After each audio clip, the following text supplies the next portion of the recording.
চলতি বছরের প্রথম ৬ মাসে চীনের গ্রামীণ অর্থনীতি স্থিতিশীল প্রবৃদ্ধির ধারা ধরে রেখেছে।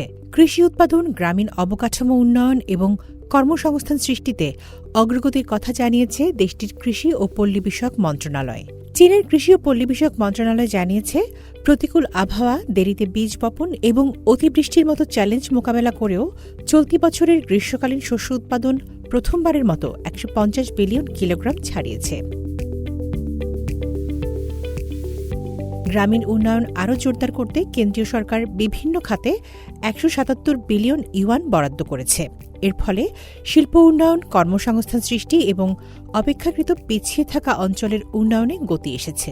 মন্ত্রণালয়ের তথ্য অনুযায়ী জুন মাসের শেষ নাগাদ দারিদ্র্যমুক্ত কর্মজীবী মানুষের সংখ্যা ৩,২০,০০,০০০-এর বেশি হয়েছে। একই সঙ্গে দারিদ্র্যমুক্ত এলাকাগুলোর গ্রামীণ বাসিন্দাদের মাথাপিছু ব্যবহারযোগ্য আয়ের প্রবৃদ্ধি জাতীয় গ্রামীণ গড়ের তুলনায় বেশি ছিল।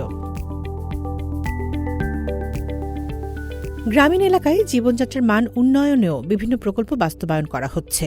বাসযোগ্য ও উন্নত গ্রামীণ সমাজ গড়তে সড়ক, পানি সরবরাহ, পয়ঃনিষ্কাশন, বর্জ্য ব্যবস্থাপনা, স্বাস্থ্যসম্মত শৌচাগার এবং প্রবীণদের পরিচর্যা কেন্দ্র সহ বিভিন্ন জনসেবা অবকাঠামোর উন্নয়ন অব্যাহত রয়েছে।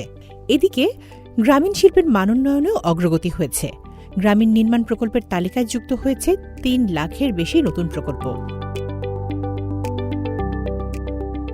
জমি ব্যবস্থাপনায়ও সংস্কারের উদ্যোগ নেওয়া হয়েছে।